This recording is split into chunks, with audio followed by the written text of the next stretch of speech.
introduction to Euclid's geometry. Do you know who is Euclid? Actually, Euclid is one of the great mathematicians. Euclid is one of the great mathematician, and he has given us so many theorems, postulates, so many statements as an axioms from everything we are going to study in this chapter. This chapter contains definition of a point, line, plane, and these definition are not accepted by mathematician. Okay, therefore these terms are known as undefined terms. The terms which I am repeating, point, line, plane, and these are the terms which are undefined by mathematician. Got it? Now, next, please note down what is axioms. What is axioms? Question is, what is axioms? AXIOMS or postulate. Axioms, or along with that also you mention this word postulate. POSTULATES. What is axioms or postulates? So please note down, axioms or postulates are the assumptions which are obvious universal truth. They are not proved.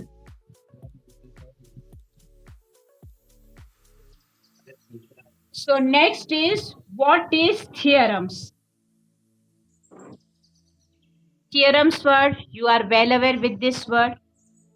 Theorems are statements which are proved using definitions, axioms, previously proved statements, and deductive reasoning. This is the definition of theorem. Got it? What is theorem exactly? They are the statement which are already proved. The statement which are already proved, we are using definition for that. We are using axioms and some postulates, or previous proved statement also we are putting in proving the theorem. So that is called theorem. Got it? So here some of the Euclid's axioms we are having here. Let's see one by one. Among all these seven, first one is here on the screen. Things which are equal to the same thing are equal to one another. The meaning of this very deep. Things which are equal to the same thing, they are equal to one another. Very simple. Suppose I say AB equal to BC equal to CD. AB equal to BC equal to CD, then can I say AB equal to CD? Because this equal to this equal to this, then the first one will be equal to the third one. So this is the things which are equal to the same thing are equal to one another. This is the first statement and it's the simplification. Got it? Now we'll proceed for the second. If equals to are added to equals to, the wholes are equal. First of all, equals to are added to equals to. If we add equals to here to with this equal to, then the wholes are equal. Means whatever the total sum we are gaining, that is also equal. Got it? This is the second axioms of the Euclid's given by Euclid. Now we are going with the third. If equals to are subtracted from equals to, the remainders are equal. If equal to are subtracted both the sides from the equal to, the remainders are equal. Means whatever the answer as a remainder, that must be equal. Next is things which are coincident with one another. They are equal to one another. Things which are coincident with one another, they are always equal to one another. Means suppose the length of this line segment is 5 centimeter and O is the origin and A is here as any point on the line segment. The value of OA and with the similar length, if I am drawing B point here and say this is also B point, then you can see OA equal to OB. The value of OA and OB, they are similar because they are coincident. Coincident means overlapping, just like a 12 o'clock. When the 12, both the hands hide one another, each other. So at that time, we can say that is overlapping, that is called coincident. So OA equal to OB. This is the simplification of the statement for fourth part. Let's move with the fifth now. The whole is greater than the part. Whole is always greater than the part. Let me explain you this. The whole is great. So as we are given here in the question, the whole is greater than the part. You can see this is complete circle. It is we call whole, WHOLE, whole part. Here we are taking one example, that is from circle. This is whole. What about which part of this is this much portion is? Can I say it is 1/4 of a whole? 1/4 of a whole. This is 1/2 of the whole. Half part, that is 1/2. And this is 3/4 of the whole. You can see here, this is complete whole means 1. So all these three numbers, fractional number, they must be less than 1. We can say that 1/4, that is less than 1. So this portion is less than 1.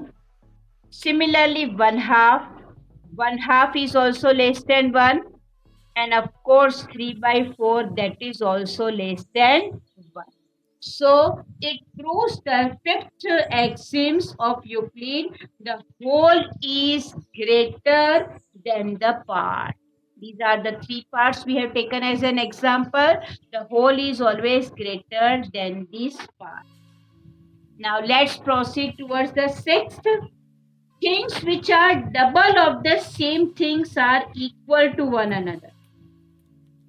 Things which are double of the same thing, that is equal to one another. It means 2x equal to 2 into AB equal to AB. In such a case, we can say they are equal. How to say this thing? Things which are double of the same things, they are always equal to one another. Got it?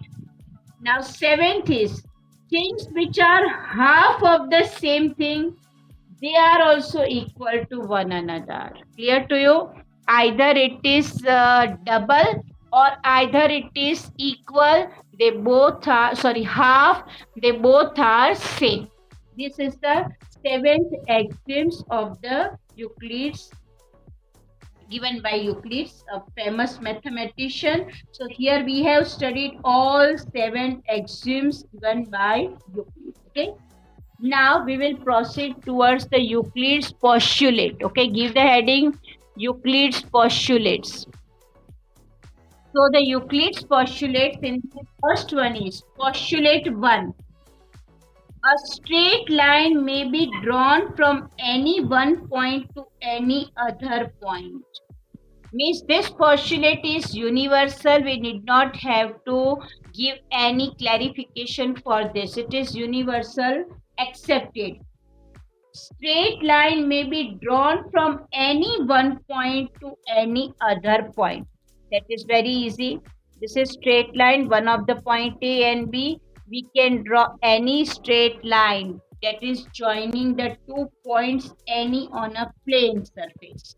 So this is postulate number 1. Second postulate says a terminated line can be produced indefinitely.